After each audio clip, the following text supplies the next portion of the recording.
네잎 클로버는 각각의 잎마다 의미가 있다. 사랑, 믿음, 소망. 그리고 남은 한 장은 내게 용기를 주는 사람의 이름을 의미한다.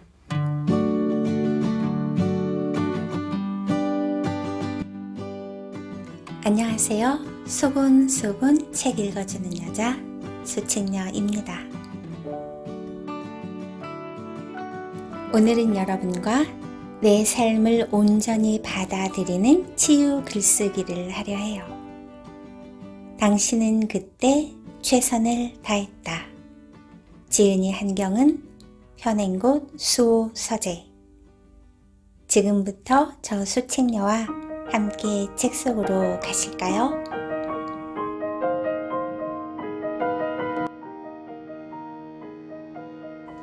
(10여 년쯤) 됐을까? 어느 늦가을 친구들과 지리산 종주를 할 때다. K가 연신 웃으며 감탄사를 흘렸다. 단풍이 너무 아름다워 기가 막히게 좋다면서. 나는 그렇게 좋아? 하고 물으며 피식 웃었다. 저렇게까지 좋아하는 게 이해가 잘 가지 않았다. 이제야 알겠다. K는 그 순간 정말 행복했던 거다.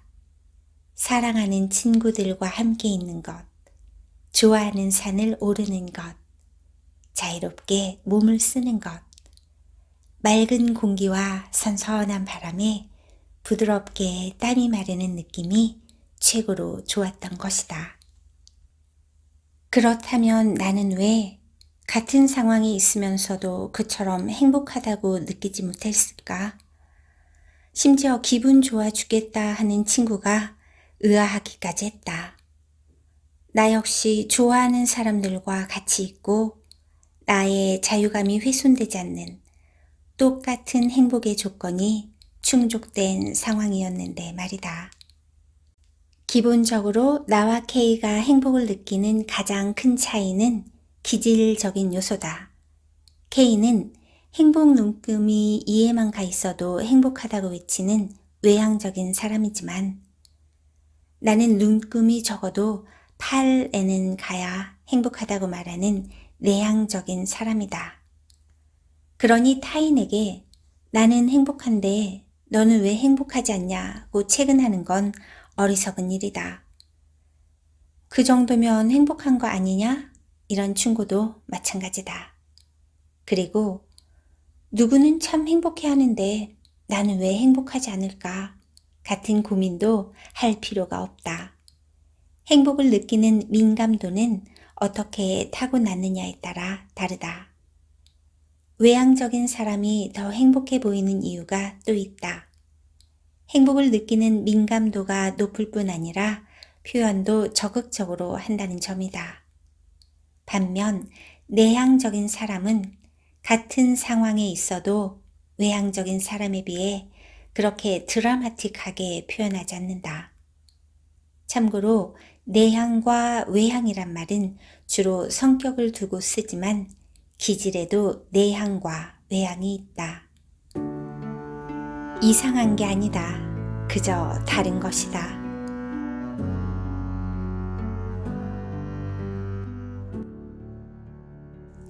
자기 수용을 위한 의식성장 글쓰기의 첫 번째 단계는 기질과 성격을 이해하는 일이다. 뜯어 고치기가 아니라 이해하기라는 점을 명심하자. 우리가 이해해야 하는 기질과 성격이란 각각 무엇일까? 기질이란 존재가 갖고 있는 본질적이고 고유한 특성이다. 욕구, 소질, 재능 등으로 드러나며 환경에 따라 바뀌지 않는다. 분석 심리학자 융은 자신의 기질을 알기 위해서는 어린 시절로 돌아가 보라고 한다. 밖에 나가 친구들과 어울려 노는 걸 좋아했는지, 방에서 책을 읽거나 혼자 꼼지락거리며 노는 걸 더 좋아했는지, 어떤 것에 관심이 많고 무엇에 소질이 있었는지 등을 떠올려 보라는 것이다. 유년기에는 에고가 생기기 전이고 성격이라는 옷을 입기 전이라 타고난 기질이 자연스럽게 나타나기 때문이다. 다시 말해, 우리가 정말로 두려워하는 자기 자신이나 생각이 드러나는 것을 방어하지 않고 열려 있던 시기라서 그렇다.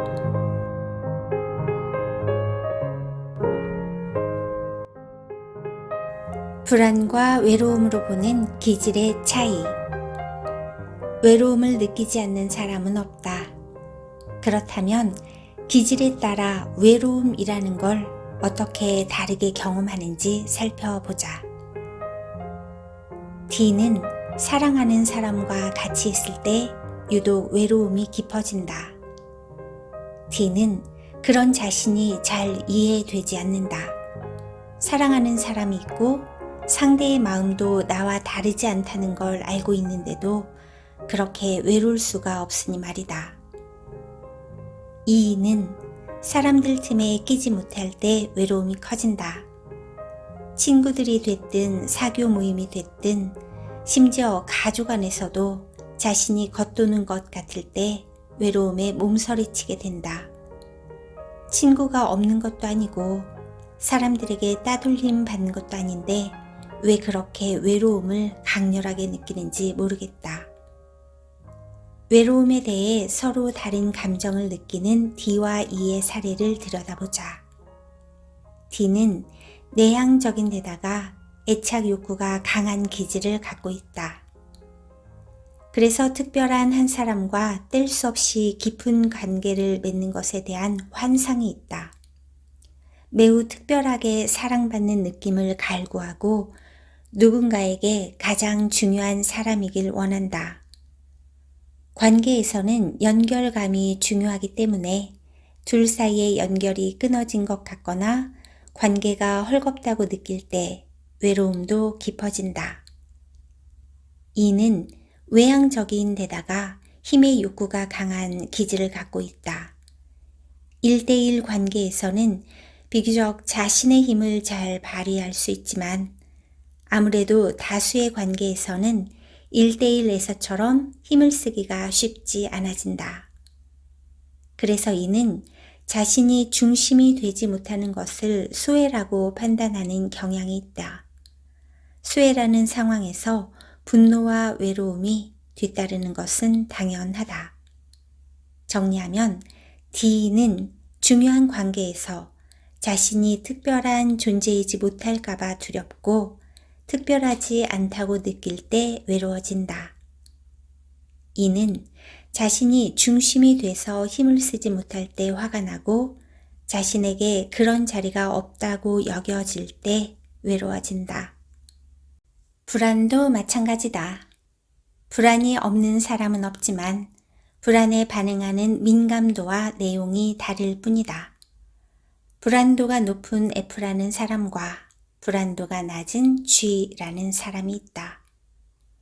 기본적으로 불안이라는 감정은 과거 경험의 영향이 크고 부모의 불안이 전이되는 경우도 많다.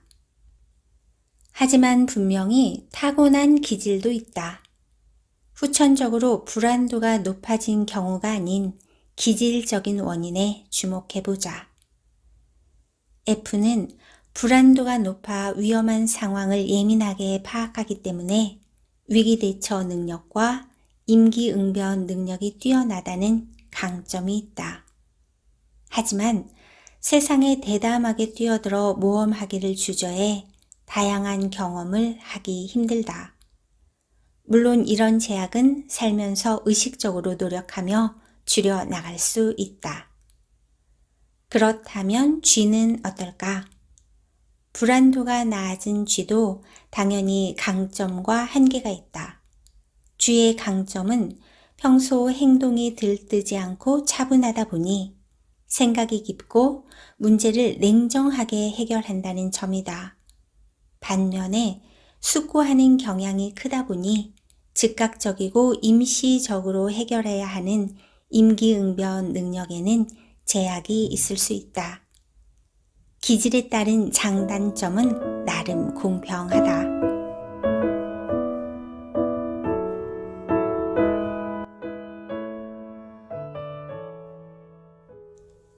두려움과 욕망이 성격을 만든다.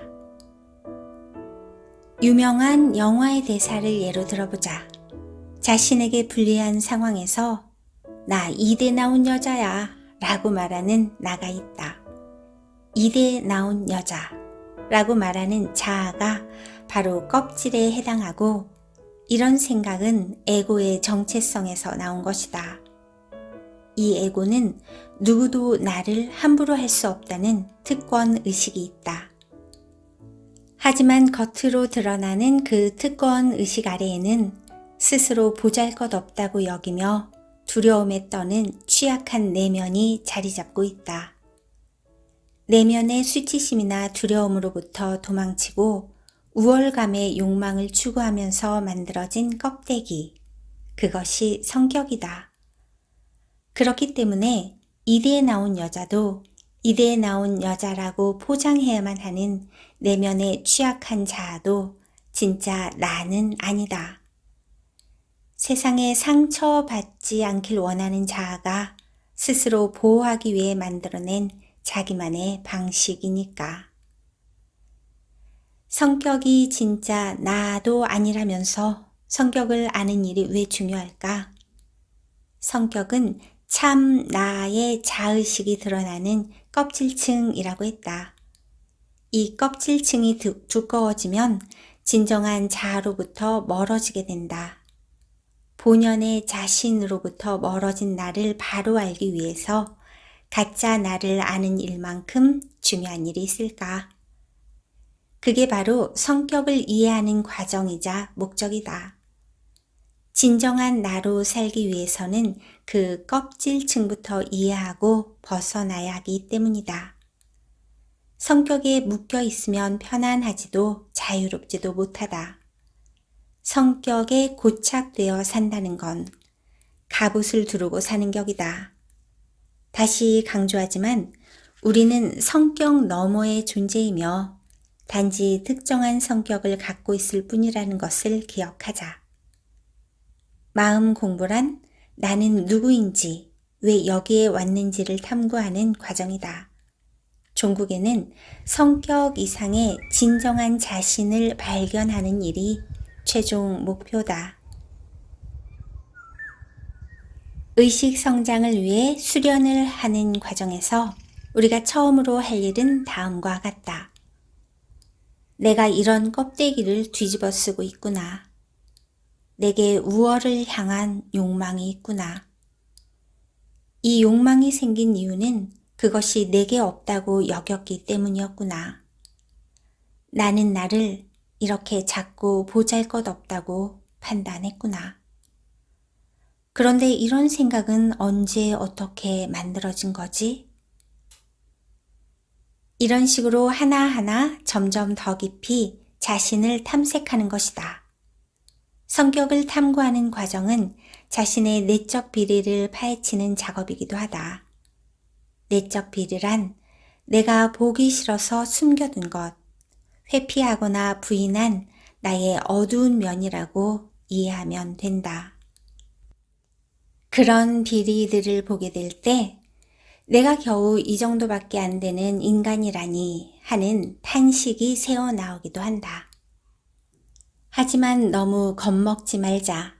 몇 번 반복되다 보면 어느새 한꺼풀 더 벗어 던졌다 하는 환희의 탄성으로 변한다. 나를 알아가고 깊이 이해하면서 삶을 긍정하게 되는 건 기쁜 일이다. 또한 자기 이해 능력을 키우고 자존감을 높이는 방법이기도 하다.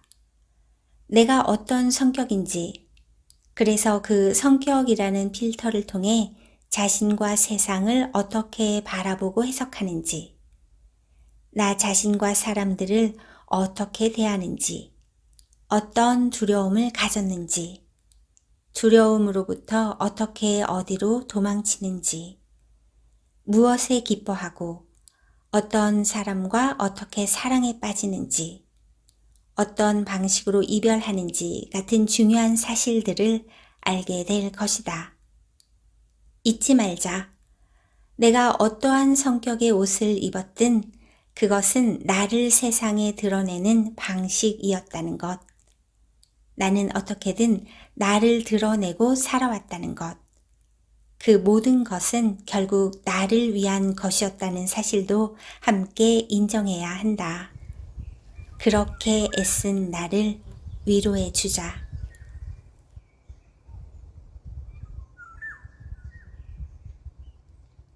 나의 고유한 기질과 세상에 적응하며 살기 위해 만들어진 성격을 두고 스스로 책망하거나 우월감에 빠지지 말자. 그리고 타인을 이상하게 보거나 덮어놓고 부러워하지도 말자. 나는 이렇구나. 당신은 그렇군요. 에서 끝내면 된다. 세상엔 좋기만 한 것도 나쁘기만 한 것도 없다. 여러분은 지금 한경은 작가의 당신은 그때 최선을 다했다 와 함께하고 계십니다.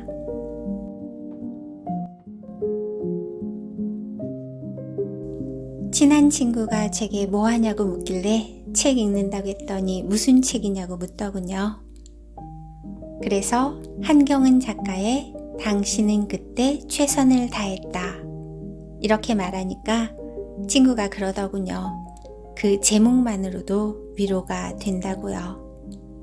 당신은 그때 최선을 다했다. 이 책은 10단계로 되어 있는데요. 소제목만 읽어도 무언가 느낌이 오는 그런 책입니다. 소제목 한번 읽어 드릴게요. 1단계 기질과 성격 이해하기. 진정한 나와 연결되기 위하여. 2단계 자기 연민 실천하기.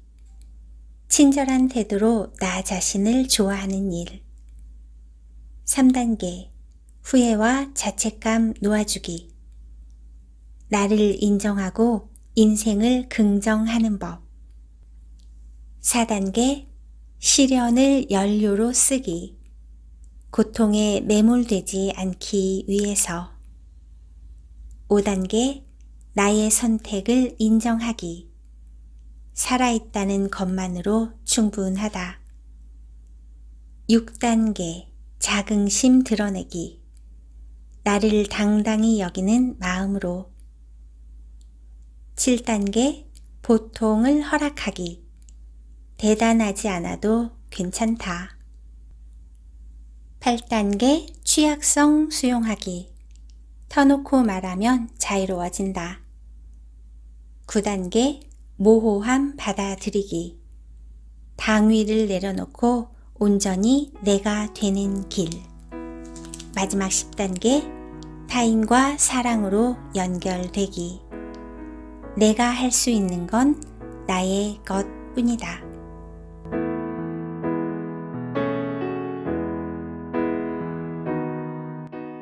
지금부터는 실전 치유 글쓰기로 한번 들어가 볼까요? 기질과 성격을 이해하는 글쓰기. 이렇게 써보는 거예요. 그때 참 좋았지. 뭐뭐 했을 때. 예를 들면 그때 참 좋았지. 혼자서 인형을 가지고 놀 때. 아기 안는 느낌이랑 비슷한 인형을 안고 있으면 꽉 찬 포근함이 참 좋았어. 이렇게 어린 시절의 기억으로 그때 참 좋았지? 뭐뭐 했을 때.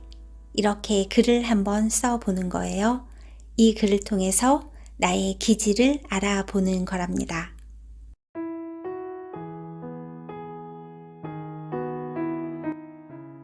한경은 작가의 당신은 그때 최선을 다했다. 마무리는요, 후회와 자책감 놓아주기로 하려 합니다. 그때 포기하지 않았다면, 그때 사랑한다고 말했다면, 그때 싫다고 거절했다면, 이런 생각이 들 때 생기는 감정, 바로 후회다. 후회란 괴로운 감정이다. 그래서 우리는 후회할 상황을 원천 봉쇄하거나, 물론 불가능하지만, 후회하는 자신을 다시 비난하려 한다. 점점 더 괴로워지는 것이다. 그렇다면 후회라는 감정을 어떻게 처리하면 좋을까? 후회하는 자신을 어떻게 대해야 할까? 자기 비난으로 자신의 영혼에 상처 입히고 있었음을 깨달았다면 후회하고 자책해도 이미 벌어진 일은 바꿀 수 없다는 것을 받아들이자. 단순한 진리다. 실패를 인정하면 자유로워진다. 지난 일, 그리고 과거의 나와 거리를 두고 객관적으로 바라보자. 잘 되지 못했던 그 일은 아마도 상황적으로 안 될 일, 기질적으로 정말 맞지 않는 일, 타인의 생각과 행동을 바꾸려는 일, 내 능력 밖의 일이었을 가능성이 크다. 이런 일들은 애초부터 내가 잘 해낼 수 있는 성질의 것이 아니다. 오점 없는 선택과 빈틈없는 행동을 하기 위해, 즉 되지도 않을 일에 애를 쓰니 삶은 또 얼마나 무겁겠는가. 그 짐을 내려놓아도 괜찮다. 후회 없는 삶을 살기 위해 노력하기보다 살다 보면 후회도 할 수 있음을 받아들이자. 그러면 행동도 훨씬 자유로워지고 제대로 된 힘을 발휘할 수 있다. 삶의 소소한 기쁨을 누릴 수 있고 결과적으로도 후회가 덜 남는다. 인생은 실행 취소가 안 된다. 그냥 후회 좀 하는 거다. 내가 얼마나 바보 같았는지 반성하거나 비판하지도 마라. 우리가 할 일은 그동안 내가 얼마나 바보처럼 보이지 않기 위해 능력 있고 좋은 사람이 되기 위해 애쓰고 살아왔는지를 알아주고 위로해주는 일이다. 최선을 다한 자신을 인정해주고 당당하게 나의 인생을 긍정해 보자. 지금까지 소책녀와 함께한 책은 한경은 작가의 당신은 그때 최선을 다했다 였습니다. 여러분, 우리 다음에 또 만나요. See you next time. Bye bye. Summer has shown, but I have forgotten the sweet taste of chocolate. I taste on your lips when we had our last kiss. So here's my love letter, entrusted to the weather. I crossed the waves and flew through the clouds. Yeah, when it's delivered to what you want with it, you can send it back or keep it around. Maybe I'm wrong, maybe it's been too long, but I heard from someone that you're back in town. And if it's not too late, I can bring chocolate, and maybe if you want them, some roses too.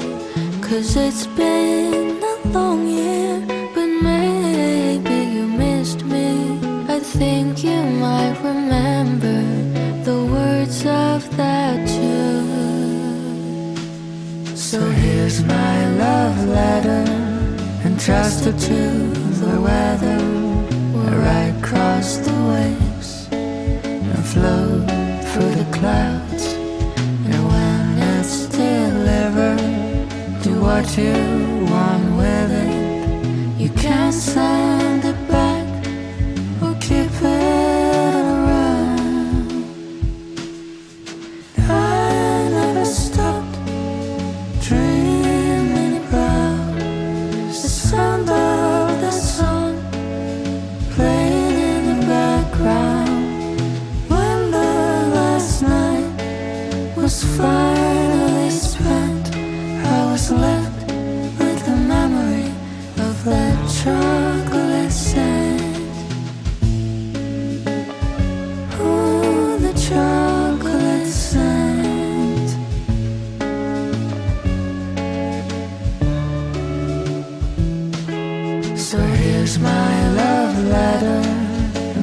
trusted to the